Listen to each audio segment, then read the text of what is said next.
Om Yudi, berikutnya Ya, gimana? ada Om Luki Ada. nih. Om Luki yang di Cimahi. Oh iya, silakan, Oke, silakan. silakan Om Ya. Luki. Halo, selamat malam Kang Yudi, Om Daniel dan Ya. Pak Morgan. Dan Pak Selamat Iwan malam. ya, Pak Iwan kalau nggak salah ini dari Pontianak ya Pak Iwan. Betul. Kameranya Betul, dinyalain boleh Om Luki. Iya Pak. Kameranya boleh dinyalakan. Ya, Iya. boleh. Nah. biar gantengnya kelihatan. Halo, apa kabar nih? Ketemu lagi akhirnya kita. Iya.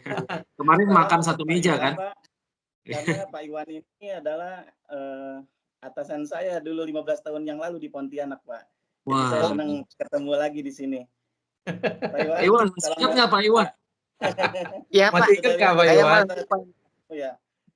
Nanti saya mau minta kontak juga, minta nomor kontak Pak Iwan. Beliau ini expertise forwarder. Siap. Ya, Pak, ya. Oke. Seru kumpul semua di sini. Ya. Aduh. Dunia sempit ya. Saya nggak nyangka. Oke, baik.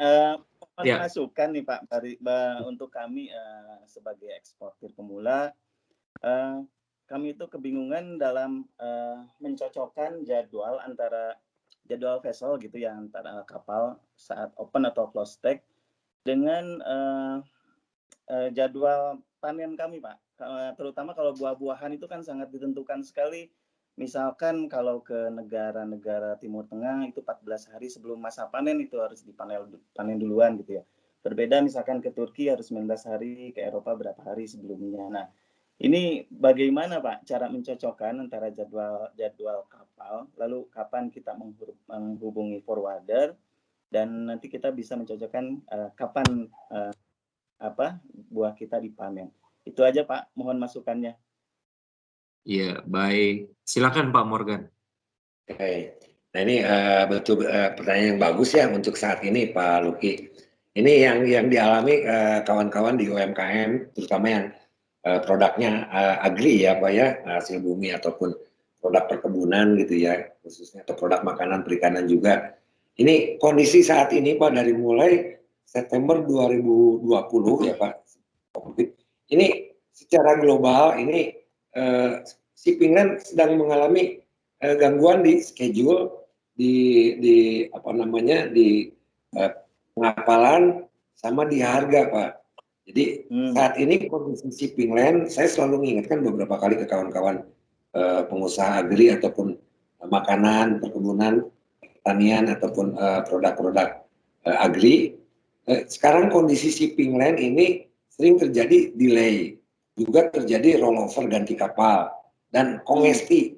Kongesti itu keterlambatan bongkar sehingga mengakibatkan lamanya kapal sandar, dan ini sangat berefek ke struktur daripada kualitas barang, khususnya barang-barang produk agri ataupun pertanian Pak. Jadi, nah ini sebetulnya kalau untuk schedule sendiri, yaitu yang Bapak yang tahu ya Bapak, kondisinya misalkan pengapalan tanggal 10, Bapak panen tanggal berapa, kekuatan panen itu untuk kondisi lokal, distribusi lokalnya, untuk staffing, untuk masuk ke pelabuhan, atau misalkan persiapan shipmentnya itu berapa lama Bapak yang tahu. Cuma kondisi pengapalan betul kata Bapak tadi, misalkan dari sini ke China yang biasanya cukup 11 hari sekarang bisa jadi 1 bulan.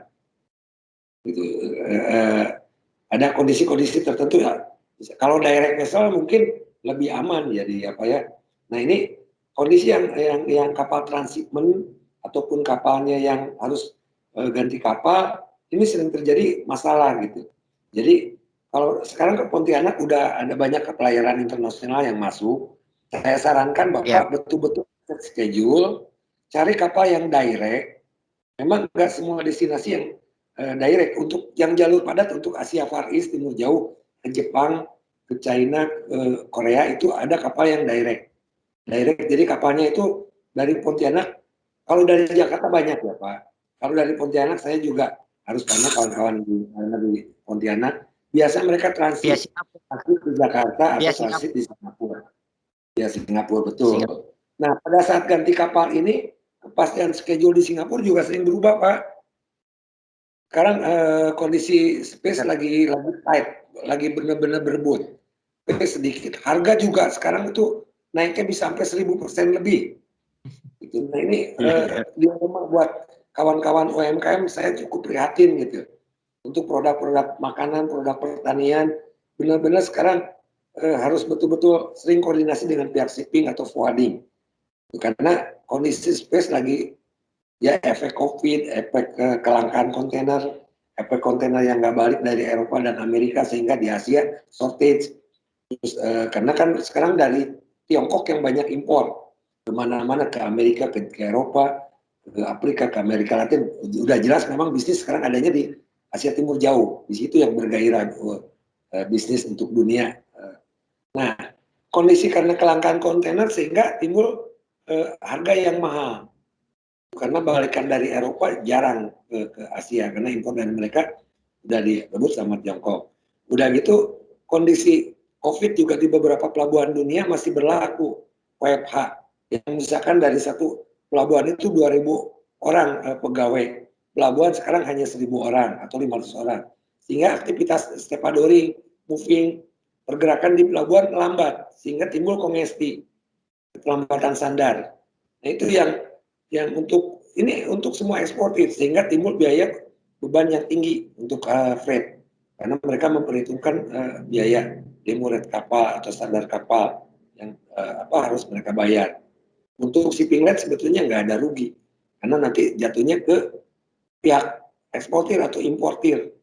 Nah, untuk mengantisipasi kondisi ini, saran saya Bapak selalu koordinasi dengan pihak shipping line, kondisikan untuk termin pembayaran sendiri FOB ya Pak.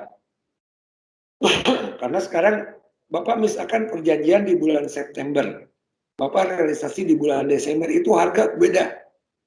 Udah naik beberapa ratus %. Dulu ke Timur Tengah ongkos itu cuma $850 sebelum COVID per kontainer 20 feet. Sekarang bisa $7.000. Ke Eropa dulu hanya 1.200, 1.500, sekarang bisa sampai 10.000 lebih. Nah itu kan secara margin otomatis kegerus ya Pak ya kalau Bapak temunya kondisi CIF, apalagi Bapak menghitung dari cost yang bulan-bulan sebelumnya gitu. Pada saat terjadi transaksi harga udah naik, harga freight. Jadi saya sarankan kalau memungkinkan kondisikan FOB, pihak consigning atau pihak bayar yang membayar freight. Kedua, Bapak harus terus koordinasi dengan pihak shipping line atau forwarding mengenai schedule, sama pilih kapal juga yang direct. Ini untuk antisipasi keterlambatan atau kerugian dari pihak eksportir. Ini bukan di Indonesia aja, beberapa negara juga mengalami hal yang sama ya Pak ya. Maksudnya kepastian schedule, phase dan rate itu lagi sangat kacau yang terparah di tahun ini. Itu kondisi secara global. Jadi untuk kawan-kawan pengusaha agri atau makanan ataupun pertanian harus betul-betul dikontrol, koordinasi dengan shipping line, mengupdate rate kalau bisa kondisi term bisnisnya secara FOB gitu Pak. Betul apa kata Bapak, memang kondisi ini sedang terjadi. Jadi saya cukup prihatin gitu ya kondisi ini. Jadi mudah-mudahan di 2022 sudah mulai mereda, harga turun lagi, space banyak, rute lebih aman lagi. Sekarang masih unpredictable Pak, masih ya kitanya yang harus ekstra kontrol ke pihak shipping line atau forwarding. Booking beberapa minggu sebelumnya. Jangan booking misalkan Bapak barang udah siap, booking 3 hari atau hanya 5 hari sebelumnya. Booking beberapa hari sebelum, karena space-nya juga rebutan. Dan jangan jadi patokan untuk harga freight yang Bapak bulan lalu untuk jadikan patokan nego untuk bulan depan, beberapa bulan ke depan. Karena harga terus naik sekarang Pak. Space juga terbatas. Nah ini saya bukan nakut-nakutin, saya update karena kebetulan saya di bidang forwarding. Jadi betul kata Bapak itu yang ingin saya sampaikan. Resiko update saat ini kita harus lebih hati-hati untuk mempersiapkan booking pelayaran, schedule pelayaran, atau harga daripada freight itu jadi bahan pertimbangan yang harus selalu dievaluasi daily per daily-nya. Juga ya ini kondisi yang mungkin saya bisa jelaskan saat ini kurang baik lah, tidak kondisif untuk shipping ya Pak ya, berefek ke semua cost dan ekspor impor. Itu Pak Luki pertanyaan yang bagus. Jadi sebaiknya Bapak lebih intens komunikasi dengan shipping line, dengan forwarding. Betul. Prepare booking beberapa minggu sebelumnya. Untuk shipment tanggal 10 dari tanggal 25 atau bulan sebelumnya Bapak prepare. Dan kepastian barang juga harus lebih dipastikan gitu Pak. Nah, itu lagi kurang baik lah, tidak kondusif. Baik. Terima kasih. Baik. Terima kasih Pak Morgan. Pak Luki, sudah ada gambaran? Om Luki? Ya, terima kasih Pak Morgan. Ya, paling tidak ini jadi masukan buat kita semua ya. Kadang dari PO kita terima sampai dengan barang kita kirim kan misalkan memakan waktu 1 atau 1 bulan lebih gitu ya. Sedangkan harga tadi yang disebutkan itu sudah jauh ini berubah ya Pak ya. Terima kasih Betul. Pak Morgan. Iya. Dan apalagi kalau Om Luki memakai river container ya, kalau untuk buah-buahan. Nah itu mungkin jauh lebih langka lagi. Iya. Ya, kondisi saat ini seperti itu Pak, betul. Iya, baik. Om Yudi, masih ada lagi nih, bagaimana? Iya, nggak apa-apa, silakan. Oke, baik. Boleh, langsung saja kalau begitu. Ya. Pak Habib, silakan Pak Habib, silakan perkenalkan dan lokasi di mana. Pak Morgan, mungkin mic-nya bisa dibuka, Pak Morgan. Ya, mic-nya. Ya. Pak Habib, silakan Pak Habib. Oke, Pak Habib, kalau tidak berarti saya lanjutkan dengan Pak Ipan. Pak Ipan. Udah angkat aja. Oke. Ya, Pak, maaf Pak. Halo. Iya. Assalamualaikum. Iya, Pak Ipan, silakan. Waalaikumsalam, Pak. Waalaikumsalam, Pak Ipan. Ya, Pak Yudi, Pak Morgan. Ya. Saya tinggal di Depok, tapi asli di Cirebon. Ya, Pak. Baik. Ya. Yang sebelumnya saya ini masih pemilihan untuk produk, tapi kemungkinan di manufaktur, Pak. Ya, Pak. Ya, Pak. Ya, kemungkinan di manufaktur. Ya, jadi yang saya tanyakan ini, Pak.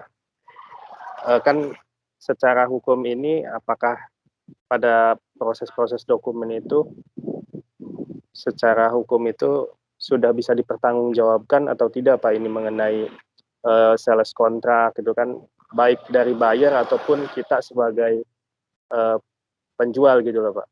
Soalnya kan di sini kita tanda tangannya scan gitu loh Pak, tidak dilihat secara langsung, tidak ada materi gitu. Nah, secara hukum itu, secara hukum perdagangan dunia, apakah tahapan-tahapan ini sudah bisa termasuk dipertanggungjawabkan atau tidak gitu loh Pak. Nah, itu yang pertama. Terus yang kedua, nah ini kan kalau saya manufaktur itu kan kemungkinan ada sertifikat tertentu, artinya kan si pengirim juga menggunakan perusahaan dari si supplier itu kan Pak, tidak bisa under name gitu. Nah kalau misalkan andai kata di under name, apakah tidak ada permasalahan dengan pajak Pak gitu? Mungkin itu Pak, terima kasih Pak. Oke, mungkin saya coba jawab ya Pak ya, pengetahuan saya. Itu untuk sales kontrak, PO, LOI gitu ya. Itu sebetulnya secara hukum mungkin ada, tergantung masing-masing negara ya Pak ya. Tapi secara hukum internasional jika terjadi perselisihan, sebatas memang itu tidak ada jaminan dari penegak hukum, nggak mati disahkan LOI yang ditandatangan oleh notaris, disepakati oleh notaris atau lawyer, mungkin jaminan hukumnya ada.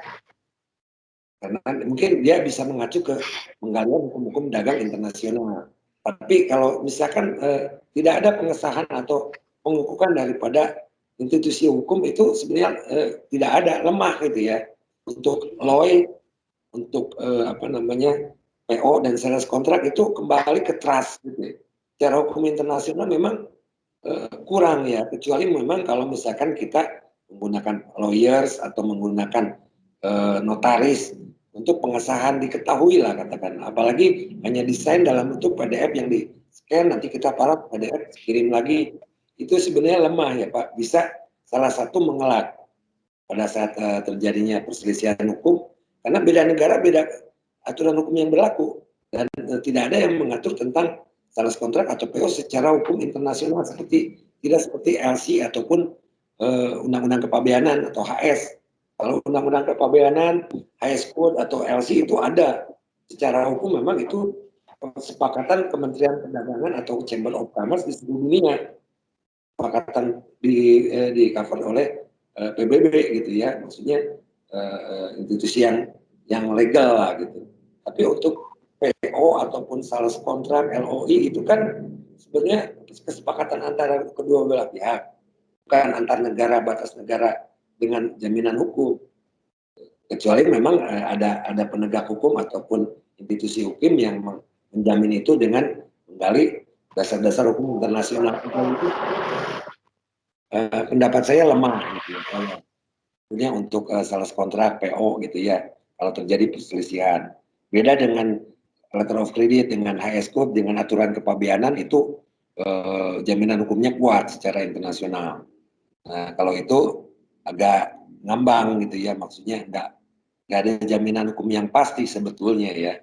Karena itu kan beda negara dan kesepakatan kedua belah pihak, apalagi dengan otorisasi yang cukup dengan ala kadarnya gitu ya, di scan PDF kirim, tanda tangan, scan lagi, kirim lagi. Saya nggak lemah, kecuali ketemu langsung dua belah pihak, ada lawyers atau ada notaris, disepakati hukumnya. Paham ya Pak? Terus mengenai undername itu biasanya ada kesepakatan surat perjanjian apabila misalnya eksportir tidak punya fasilitas izin usaha, legalitas prinsip, bisa undername, tapi biasanya dalam pajak mereka ada kesepakatan untuk kerjasama, ada sebelum undername itu biasanya ada kesepakatan pemberi undername atau untuk kesepakatan pajak biasanya dituangkan dalam kesepakatan. Setiap undername itu ada surat yang dipakai material, surat kerjasama atau surat kesepakatan termasuk pajak. Biasanya ada QQ juga Pak, QQ nanti di undername itu misalkan nanti di PIB ataupun di dokumen invoice, nah itu ada QQ bisa gitu, ada kondisi QQ terutama di invoice-nya ya, invoice untuk pelaporan pajak. Memang mengharuskan kena pajak itu biasanya ditanggung oleh pihak yang meminjam undername. Kalau memang barang tersebut harus kena pajak dan pihak di eksportir meminta penerbitan pajaknya, itu bisa dilakukan dengan QQ di dokumentasinya gitu, sama di laporan pajaknya gitu ya Pak ya. Jadi nanti wajib pajaknya si eksportir harus membayar sesuai dengan ketentuan pajaknya untuk barang-barang tertentu. Sarankan sih memang pajaknya dibayar. Pajak di sini, mohon maaf Pak, pajak di sini bea keluar atau pajak apa nih Pak? Pajak PPN, pajak ini, bukan bea keluar. Kalau ekspor untuk barang-barang tertentu free tax ya Pak ya, kecuali yang diatur tata niaganya. Ada yang ekspor yang kena pajak ada, tapi nggak banyak. Jadi kita harus tahu juga komoditi apa. Ada lartas ya untuk ekspor juga, bukan tidak ada.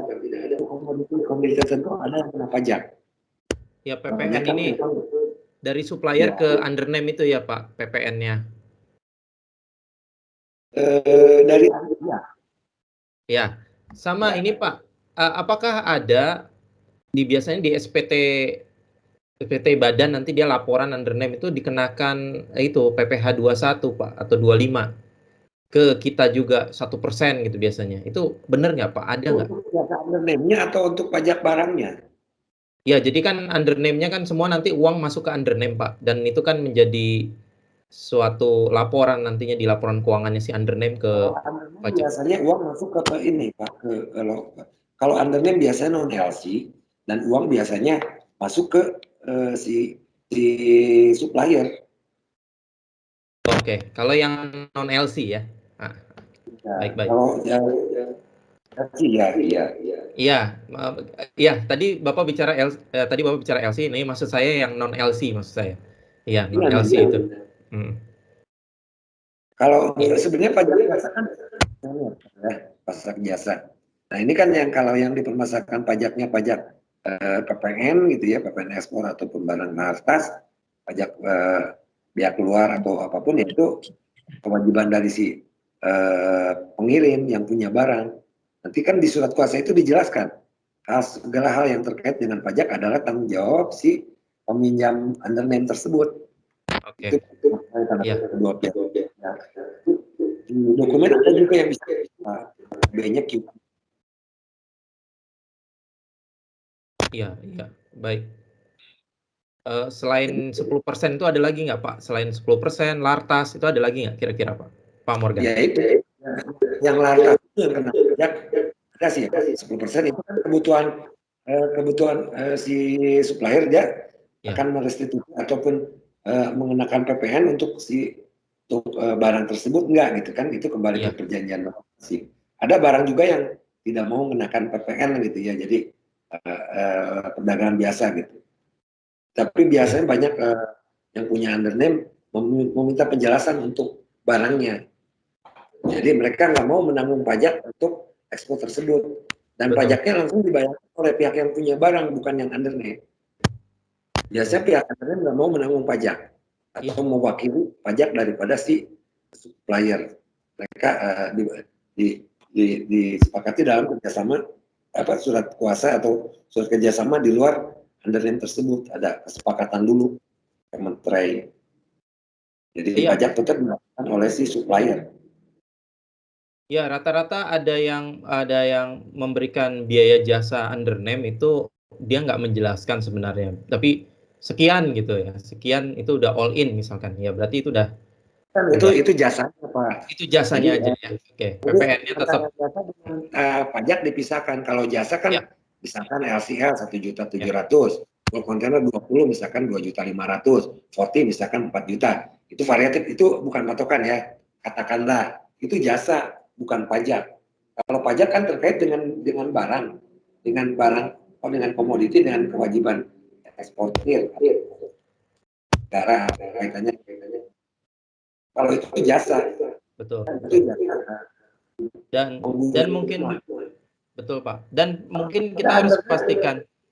Undername yang harga barang itu kemahalan, tidak menyarankan. 50.000 dia minta undername 10% itu mah kemahalan menurut saya. Ya, sebaiknya tidak dipakai. Jadi dia menentukan harga dari nilai invoice. Ada beberapa undername yang ada. 1%, 2,5%, ya, betul. Ya, itu sebaiknya tidak dipakai. Kalau pajak dari jasa ya Pak, jasa undername itu kan kesepakatan antara peminjam sama yang punya bendera. Kalau pajak itu ya antara wajib pajak dengan negara gitu kan. Itu namanya ini tetap dilakukan oleh si supplier. Undername biasanya nggak mau menanggung pajak. Biasa QQ atau dokumen atau ada kesepakatan dalam perjanjian. Kalau jasa di luar itu ya Pak ya. Iya. Terus ada pajak ya. Betul. Nah, juga ada hati-hati juga ya Pak ya. Kadang undername, tapi ternyata dia nggak punya izin ekspor, adanya izin impor gitu. Itu yang hati-hati ya. Sering banyak yang punya izin impor, ekspor nggak punya. Oh enggak, gini, beda ya, bedakan. Belum tentu undername itu punya izin ekspor dan izin impor. Jadi undername, karena impor itu kan bermacam-macam izinnya. Jadi untuk komoditi-komoditi tertentu harus pakai lartas, ada skep dari pemerintah, fasilitas. Belum tentu yang punya undername ekspor dia punya undername impor. Jadi terus juga hati-hati, bisa jadi undername impor tersebut dia bermasalah di bea cukai. Jadi kita juga harus cari tahu juga. Misalkan dia pernah melakukan kesalahan sehingga dokumennya diblokir, tapi nakal misalkan yang punya dia undername lagi ke orang lain. Pada saat dibikin itu bisa bermasalah di bea cukai, hati-hati. Ada kondisi kejadian Modul bukan ada PEB-nya ya Pak. Pak Morgan maaf, dia berarti belum tentu dia meregister sering modul PEB ya Pak. Kenapa Pak? Belum tentu undername meregister modul PEB ya Pak. Kalau PEB itu bisa dipakai PPJK. Sebaiknya Bapak cek ke PPJK. PPJK itu bisa ngecek, dia bisa akses track record dari si undername tersebut atau ke bea cukai konsultasi. Ada beberapa undername yang nakal, sebetulnya dia tuh misalnya udah di blacklist, tapi dia tetap jual. Pada saat nanti Bapak ngurus NPE, EDI atau PDE, pertukaran data elektronik atau electronic data interchange, input ke data bea cukai di-cut karena itu misalkan undername bermasalah. Bisa aja orang tidak bertanggung jawab tetap menjual undername untuk keuntungan gitu ya. Padahal dia misalkan undername-nya sudah diblokir sama bea cukai, PT itu udah dibekukan. Itu yang bahaya. Jadi ada perusahaan PPJK ya Pak, perusahaan jasa kepabeanan. Nah itu perusahaan yang menginput data yang punya ahli pabean yang dia mengadopsi sistem bea cukai seperti warnet lah. Jadi dia bisa ngecek atau Bapak bisa buka situs bea cukai atau lebih baik nanya ke bea cukai. Ya sebaiknya Ya, kan sebenarnya tidak boleh undername itu. Saya punya modul PEB PIB-nya Pak. Kalau punya saya ada modul PEB dan PIB-nya Pak. Kalau soal modul itu kan modul sistem. Itu Ya. kan kita kan nggak tahu track record. Kalau modul itu kan sistem input. Ya silakan aja kalau di modul bisa ngecek track record si undername. Yang saya takutkan untuk undername itu coba dicek ke PPJK. Mungkin ini benar nggak, bersih nggak? Jangan sampai nanti dia misalkan ada permasalahan di bea cukai terus sudah diblocking atau diblokir, sudah ditutup lah katakanlah perusahaan itu, dia masih pakai, nanti ekspor Bapak kehambat. Tahan di bea cukai, itu yang ya ini bagus juga pertanyaan Bapak sehingga saya jadi keingat. Jangan sampai nanti undername itu ke undername yang patentnya bermasalah. Iya, betul Pak. Kita tidak tahu orang bertanggung jawab tidak kan. Kita maunya barang clear, Pak. Ya, cuma memang dari awal itu agak sulit ya mengidentifikasi kalau kita nggak punya modul itu tadi. Kalau modul kan sistem ya, betul. Kalau modul sistem memang seharusnya setiap ekspor itu punya modul PDE wajibnya. Tapi karena memang kan banyak eksportir pemula, eksportir baru, malah industri juga banyak yang nggak punya PDE atau tidak orang, karena kan cukup pelik juga mengoperatingkannya Pak ya. Nah ada semacam jasa perusahaan PPJK yang PPJK bisa ya, cek ya. Bapak punya perusahaan PPJK yang bagus kan, yang bertanggung jawab, yang punya reputasi di Jakarta, Surabaya, kota-kota besar, kota pelabuhan itu selalu ada. Biayanya cuma 150.000 tapi kita lebih safe. Mereka akan mengecek karena mereka juga tidak mau diblokir PPJK-nya. Mereka akan mengecek, akan teliti daripada kita dengan modul asal-asalan, karena kan ada aturan-aturan ya. Ini kita pakai PPJK. Betul. Ya, kalau perusahaan gede mereka punya divisi PPJK-nya. Kalau nggak kita pakai PPJK yang berbayar lah gitu ya. Di kota-kota pelabuhan Surabaya, Jakarta, Medan, itu di Bandung juga, kalau yang ini juga biasanya ada gitu. Pakai PPJK, nanti mereka akan cek. Dan mereka biasanya udah familiar di bea cukai gitu. Dan cukup biasanya mereka punya track record, oh ini perusahaan udah bermasalah, ada undername yang hati-hati. Mereka juga ada inilah kode etik yang catat, oh ini jangan Pak, jangan yang ini ya. Nah, itulah katakanlah. Daripada kita pakai undername orang, mau impor, mau ekspor, ternyata perusahaan tersebut bermasalah. Itu yang harus hati-hati ya Pak ya, untuk para pemula.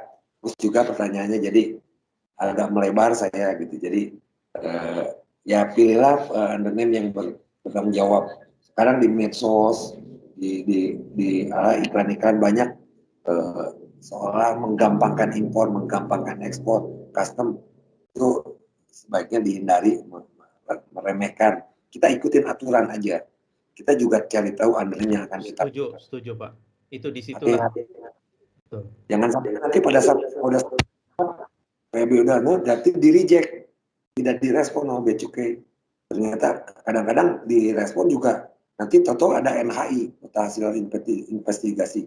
barang tersebut tidak boleh ekspor atau tidak boleh import karena kepenjikannya dulu berkasus atau bermasalah. Nah itu yang kita hindari lah, kita cari aman gitu. Betul juga pertanyaan Bapak, jadi mengingatkan saya juga gitu untuk mengingatkan. Siap. Terima kasih. Ini kan masih kebijakan yang udah bagus lah ya, banyak di kota-kota besar, di kota-kota pelabuhan. Ya untuk menghindari di Iya, baik. Baik Pak Morgan. Selanjutnya Pak Daniel, silakan Pak Daniel. Baik. Sepertinya masih ada satu pertanyaan lagi ya, Pak Yudi. Ya. Dan iya, Pak Habib, apakah masih ada Pak Habib di forum ini? Halo. Ya, Ya, silakan. Kenalkan diri, lokasi di mana Pak Habib? Ya, boleh dinyalakan videonya Pak Habib.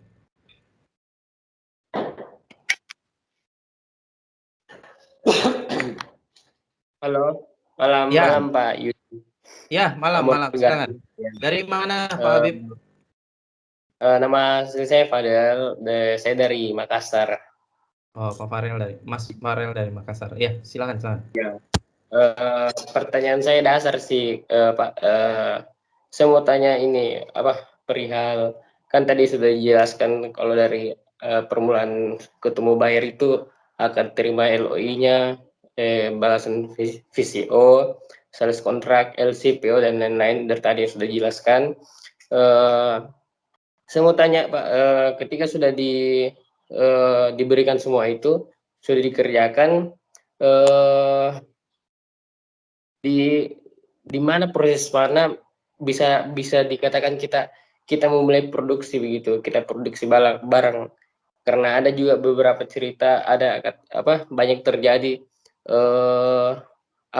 buyer PHP kan, yaitu maksudnya di mana juga bisa dibilang buyer sudah pasti sama kita, tidak cancel lagi, maksudnya tidak jadi order begitu.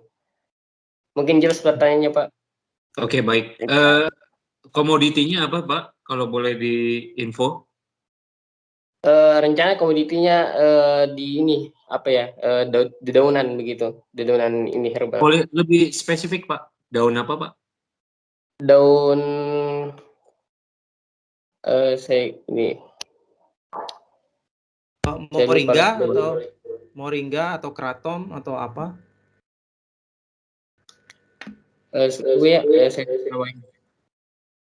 Daun apa ya? Sorry. Tunggu saya cari.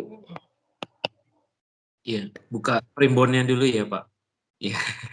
Oke. Sambil menunggu. Mungkin maksudnya. Iya. Gimana Pak Iwan? Mitragina spiosa mungkin ya daun yang ditanyain tadi itu Pak. Daun ketapang. Daun ketapang. Daun ketapang ya yang kering itu. Oh, ketapang buat itu. Ya, ke Jepang. Buat filterisasi air ya, buat purifier. Banyak sih juga. Ketapang itu. Betul. Lagi naik daun nih, salah satunya. Oke, baik.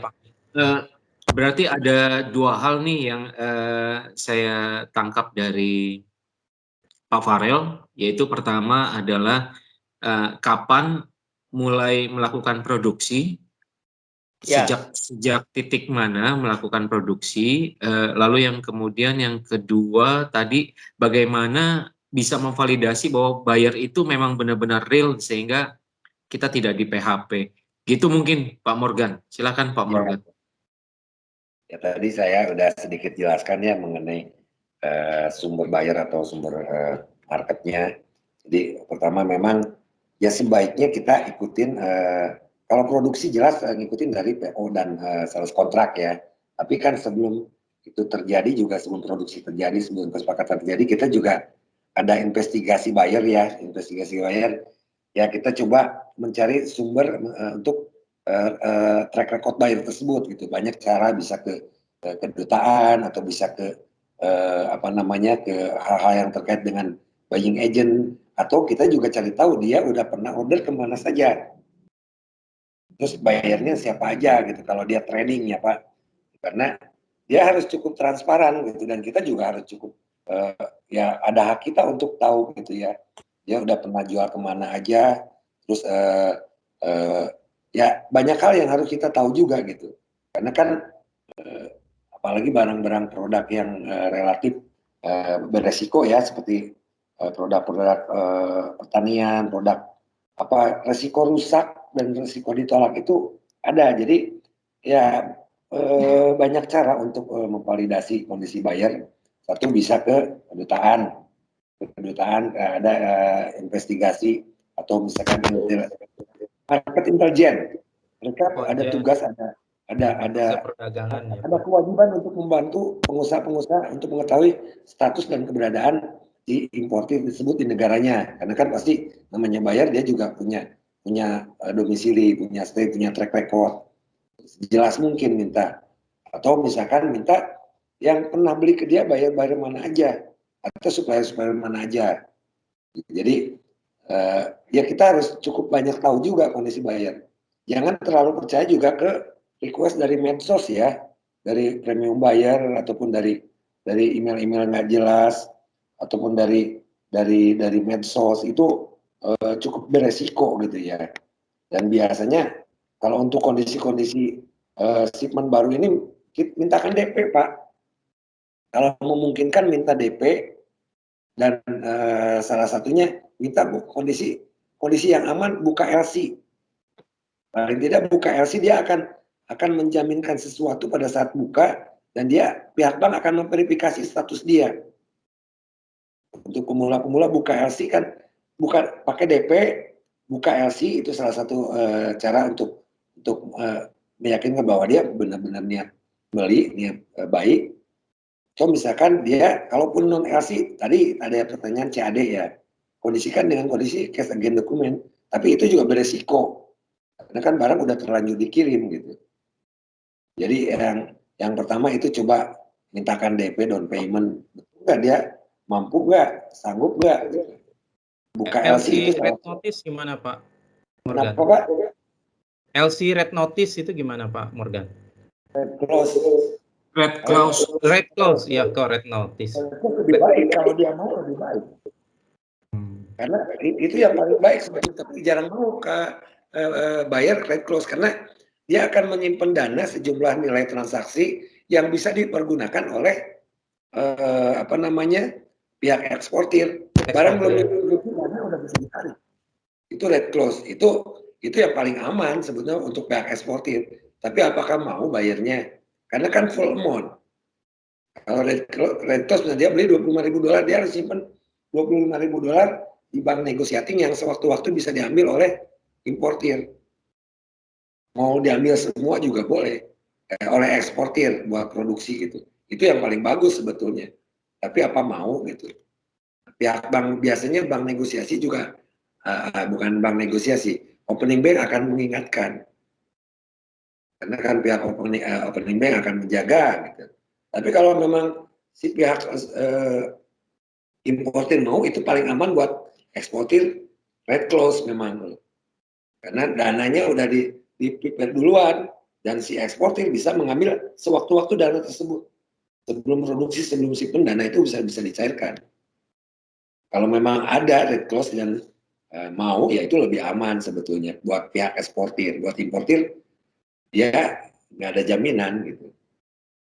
Kondisi red clause itu ada deposit dana yang bisa digunakan oleh pihak eksportir sewaktu-waktu. Itu, jadi dananya dibayar di muka tapi melalui jaminan bank. Itu red clause. Ya kalau mau, biasanya opening bank akan mengingatkan, akan meyakinkan boleh, benar, aman pada saat buka LC, karena biasanya opening bank tidak menyarankan red clause. Tapi kalau udah yakin sih pihak bayarnya atau importir mau red clause, ya paling bagus sih buat supplier ya, eksportir. Kondisi red clause ya. Jadi di satu pihak diamankan, terutama pihak supplier. Ya, kalau mau silahkan, red clause itu paling aman buat eksportir. Ya, mungkin begitu kalau kondisi red clause. Tapi kalau saya sarankan tadi DP, buka LC, atau kita cari tahu dengan beberapa cara tentang track record dan si buyer Kalau tersebut. minta import license itu bisa nggak ya, Pak? Supaya kita Kalau tahu. import license kan kaitannya sama perizinan apa namanya, itu seperti COO itu import license, Certificate of Origin gitu ya. Import license itu bisa berupa fasilitas dia di negara tujuan, kuota ataupun izin dia di negara tujuan itu import license juga. Atau surat Certificate of Origin atau surat keterangan asal yang diterbitkan oleh eksportir itu bisa dikategorikan import license. Kalau itu kan hanya untuk mempermudah dan mengidentifikasi barang tersebut berasal dari Indonesia, katakanlah POM B atau POM A, POM K, POM C gitu, POM D itu untuk kaitan sama pajak dan menunjukkan negara asal barang, sama juga untuk perjanjian antar negara ACFTA, AFTA, ASEAN China Free Trade Arrangement itu kan POM E dari Cina itu kan untuk CO, untuk pajak dan untuk menunjukkan surat keterangan asal barang itu COO, tidak berpengaruh ke payment. Dengan COO ada nih, kalau memang niatnya tidak bayar bisa saja. Itu prosedural ekspor secara pabean dan secara perjanjian dua negara atau regional itu import license.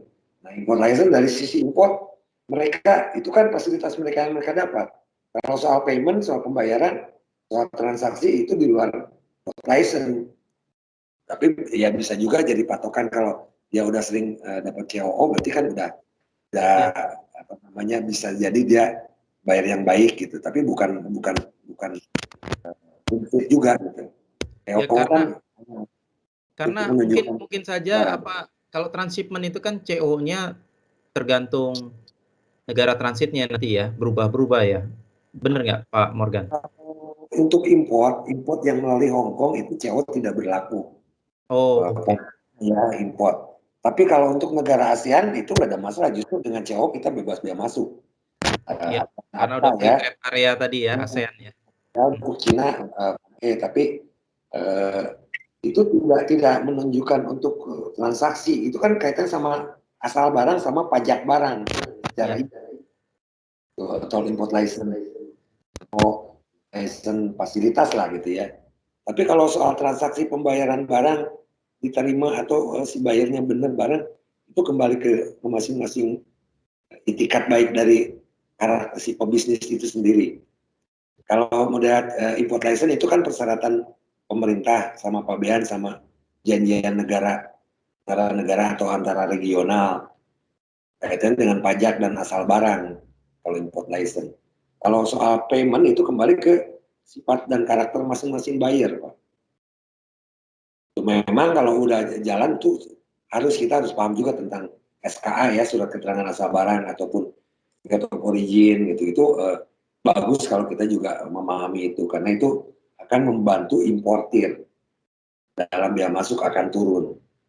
Untuk ASEAN 0%, untuk Cina cuma 5% dengan POM E gitu kan, import. Jadi ada beberapa arrangement perjanjian itu import license.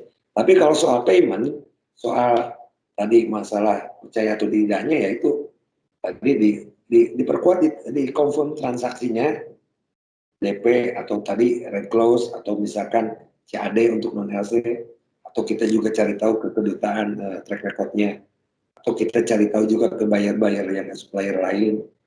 Itu memang cukup baik ya Pak ya, kembali ke investigasi masing-masing supplier gitu.